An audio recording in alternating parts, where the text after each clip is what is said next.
Ah, ils sont là, ils sont présents. Yom Tov Kalfon, bonjour Boker Tov. Boker Tov, Daniel. Merci d'être avec nous ce matin.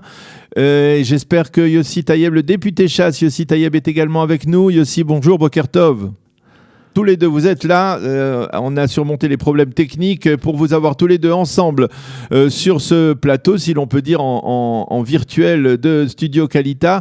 Quelques jours, 2 jours après la dissolution de la 23e Knesset, dont vous aussi, vous avez été membre pendant quelques mois seulement, mais quelques mois tout de même. Cela vous donne une certaine expérience parlementaire. Vous étiez le représentant, vous êtes le représentant du parti chasse des francophones au sein de la Knesset.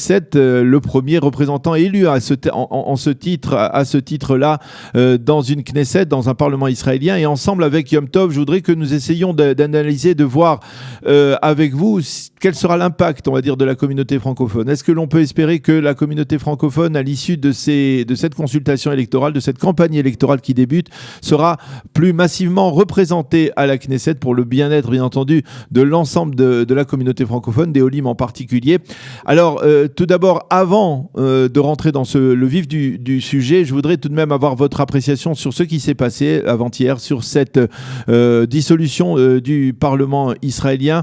Vous êtes tous les deux membres de ce que on a appelé au cours des 2 dernières années la coalition de Binyamin Netanyahou, la droite et les partis orthodoxes, Yamina, les partis orthodoxes et le Likoud. Alors la première question que je vais vous poser à tous les deux, c'est simple. Est-ce que dans la prochaine Knesset, votre parti respectif, que ce soit le parti chasse pour Yossi Tayeb ou le parti Yamina pour Yom Tov Kalfon, vous siégerez aux côtés de Binyamin Netanyahou dans une même formation, dans ce même bloc de droite orthodoxe?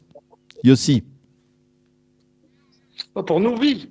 Nous avons été avec Bibi, nous continuerons avec Bibi. La coalition Bibi et partis religieux a toujours donné ses fruits.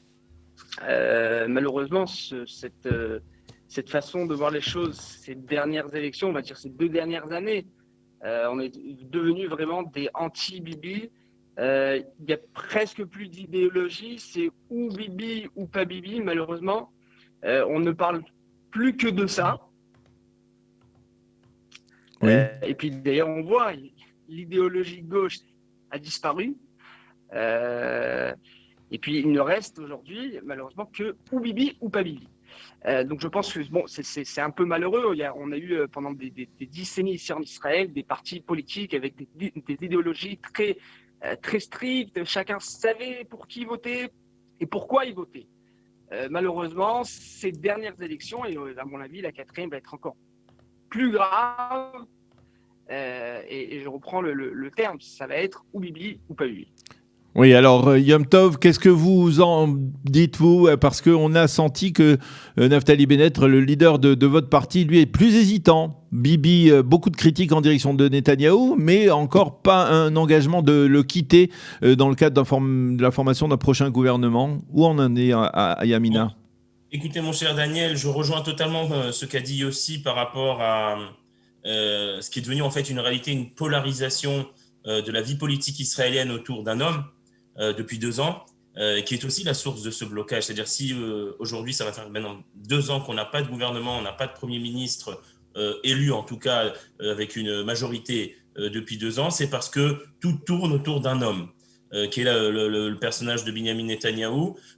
Par le passé, il y avait, comme l'a dit aussi, encore un peu d'idéologie. Les gens votaient pour des partis. Les gens comprenaient qu'on est dans un système de coalition qui est en fait en réalité beaucoup plus important que l'homme, puisqu'en fin de compte, ce sont les partis qui influencent dans une coalition selon leur poids électoral et qui peuvent faire balancer le gouvernement d'un côté ou d'un autre, beaucoup plus que la personnalité d'une seule personne, d'un seul homme. On n'est pas dans un système présidentiel en Israël, on ne vote pas pour un homme, contrairement à la France. Quand en France, vous votez Macron, vous votez Le Pen, vous votez pour des personnes. En Israël, on vote pour des partis. Il faut savoir que même au sein des partis, les gens peuvent changer. Malheureusement, on a cette situation depuis 2 ans. Et comme vous l'avez très bien fait remarquer, Yamina, pendant 2 ans et même par le passé, je vous rappelle que Bennett a été membre de plusieurs coalitions de Netanyahou. Et c'est vrai que lorsqu'on avait des coalitions de droite, comme la coalition de 2015 à 2019, 2018, ça s'est plutôt bien passé dans le pays. On avait un pays qui a été plutôt bien géré. Yamina a soutenu Bibi tout au long de la route ces 2 dernières années. Malheureusement, Bibi a décidé de divorcer avec Yamina après les dernières élections, puisqu'il a préféré laisser Yamina dans l'opposition. On a vu que ce divorce, malheureusement, a coûté cher, évidemment, à Yamina qui s'est retrouvée dans l'opposition, mais qui a coûté cher aussi au pays, puisque l'instabilité politique actuelle aurait pu peut-être être évitée si Yamina avait été dans la coalition. On sait très bien quand la dissolution est passée à 2 voix près. Hein. Aussi, tu me corrigeras si je me trompe dans les chiffres, mais à 49 contre 47. S'il y avait encore 5 mains de Yamina, alors la coalition ne serait pas tombée.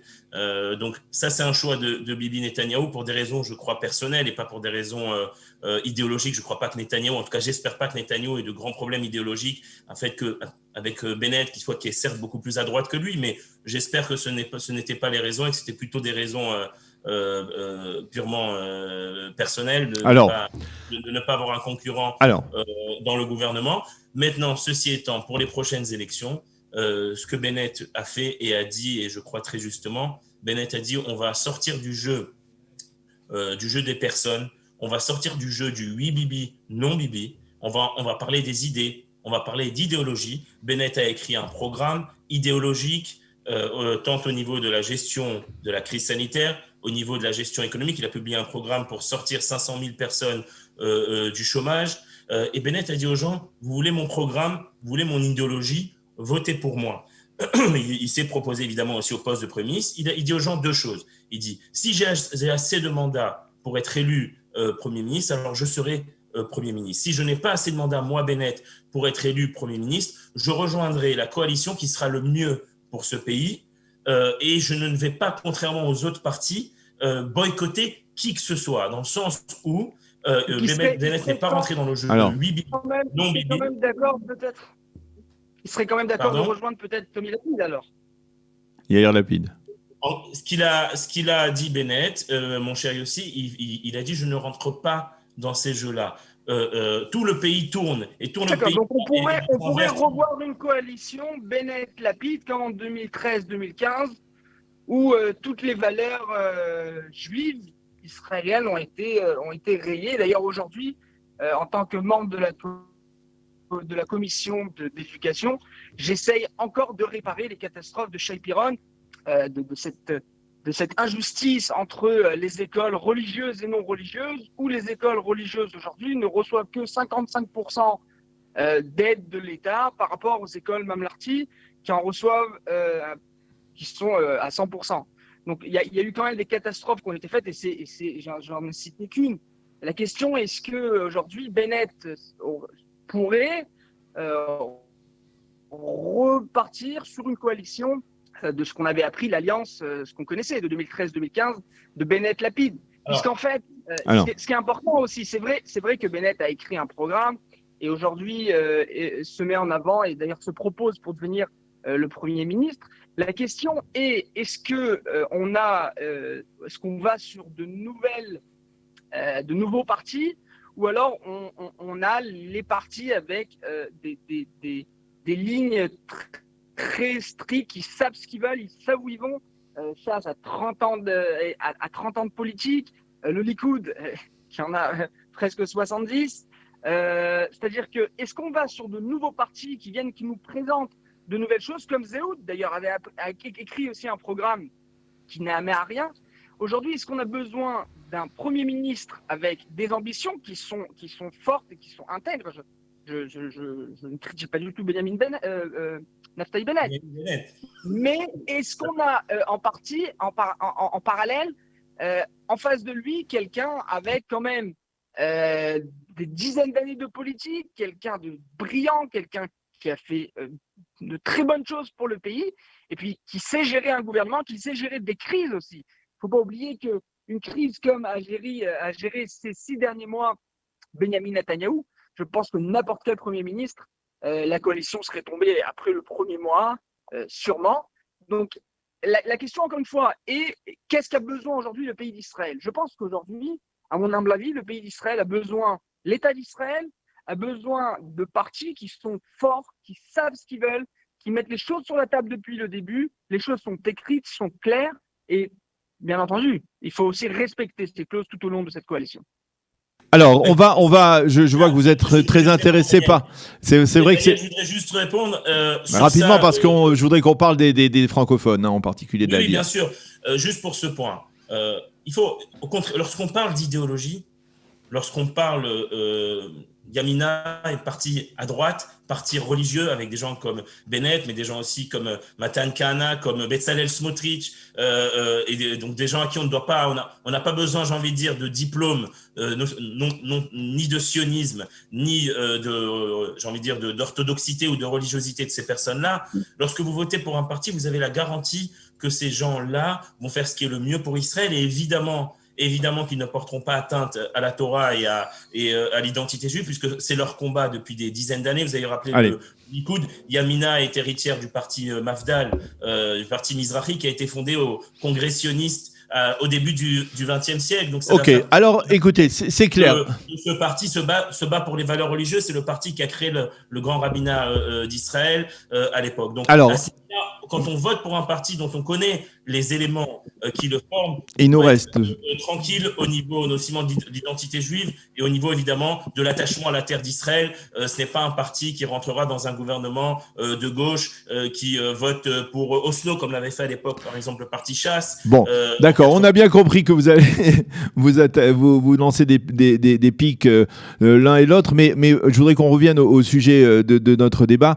Est-ce que vous pensez, vous avez le sentiment, Yom Tov et Yossi, que le dossier, on va dire, si l'on peut appeler ça comme ça, le dossier de la communauté francophone en Israël, des Olim de France en particulier, a été avancé, on va dire, sur la table de la vie politique israélienne grâce à vous Yossi en particulier, qui êtes aujourd'hui député, grâce à vous Yom Tov. Est-ce que vous pensez que lors des élections du 23 mars prochain, eh bien, on parlera peut-être un petit peu plus du cas des francophones? Est-ce qu'il y a une chance pour une représentation plus massive des francophones dans la prochaine Knesset? Je pense d'abord qu'il faut arrêter de parler des francophones, il faut faire pour les francophones. Oui. Tout au long de ces dernières années, beaucoup de partis ont parlé pour les francophones, on va mettre des représentants, on plaçait des représentants à des places qui n'étaient pas éligibles.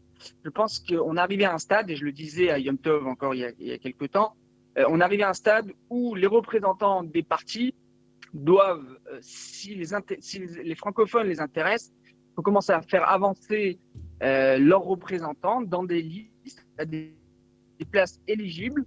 Je le dis sur tous les plateaux, un francophone à la Knesset ne suffit pas. J'en parlais à Naftali Bennett encore il n'y a pas longtemps, et à Yael Chaken, au sujet de Yom Tov, et dans d'autres partis sur d'autres personnes. Je pense qu'au contraire, plus il y aura de députés francophones à la Knesset, plus on pourra faire avancer ce sujet, les sujets des francophones à la Knesset. Aujourd'hui, quand je rentre dans une commission, les personnes cherchent le titre de la commission, comment est-ce qu'il peut être en rapport avec les francophones, qu'est-ce que Yossi fout là? Donc je pense qu'on en est là aujourd'hui. Contrairement à d'autres partis, Aryeh Deri, lui, a fait le pas, m'a mis à une place éligible. Je pense que dans la prochaine liste, je serai à une place encore plus éligible que celle que j'étais auparavant. Et j'espère aussi pour les autres candidats que ça sera de même, que les chefs de parti comprennent que le public francophone d'ailleurs est grand en Israël, mais il y a aussi un potentiel qui est immense, qui se trouve en France, et qu'il faut amener ici, mais il faut arrêter de regarder les effectifs des francophones à l'électorat. C'est ce qu'Aryeh Deri a fait. Au départ, au premier tour, les francophones n'avaient pas voté pour Chasse. Deuxième, troisième tour, ça a été déjà différent.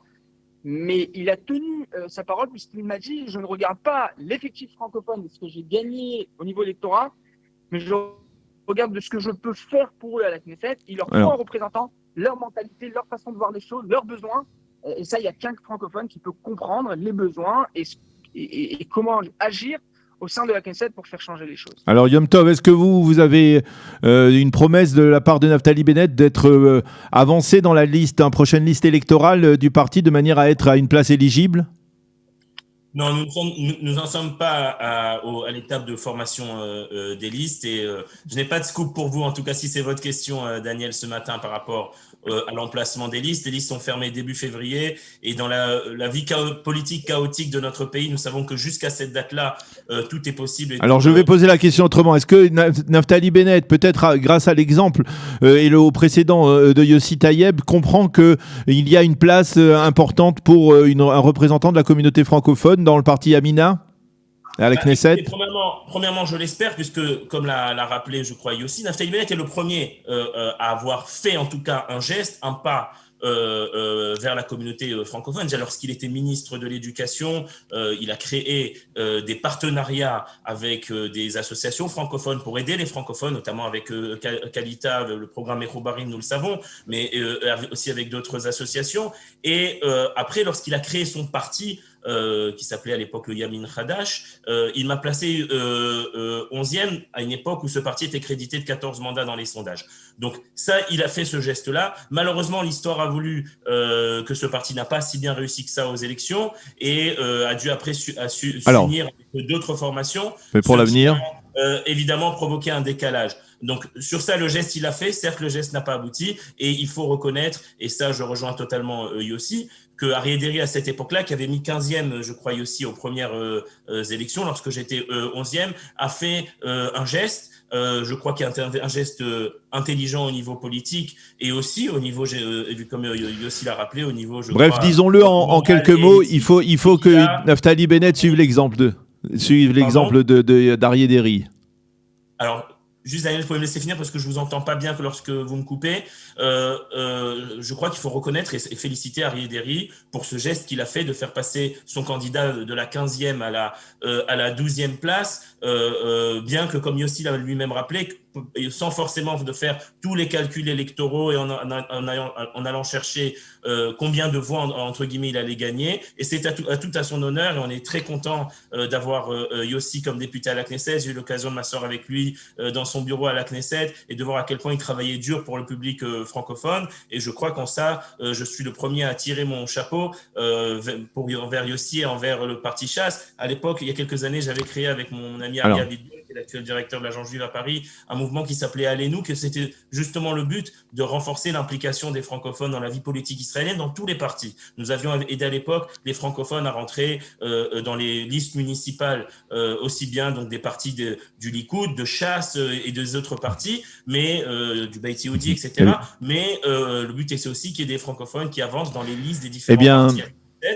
Notamment, il y a des partis où il y a des primaires et je pense que c'est important que les francophones s'engagent aussi dans les partis où il y a des primaires parce que c'est un peu comme on dit en hébreu, apil chez Bacheder, l'éléphant qui est dans la pièce, je ne sais pas si ça se dit en français, c'est que en fait le plus grand parti pour qui les francophones votent à plus de 50% selon les études que nous avions faites est le parti du Likoud. C'est le Likoud et qui n'a pas de représentation francophone. Malheureusement, il n'y a pas de francophones à une place éligible. Le premier francophone au Likoud, je crois, est arrivé 80 dans les primaires. Eh bien, il n'y a pas de francophones autour, en tout cas, de francophones qui habitent en Israël.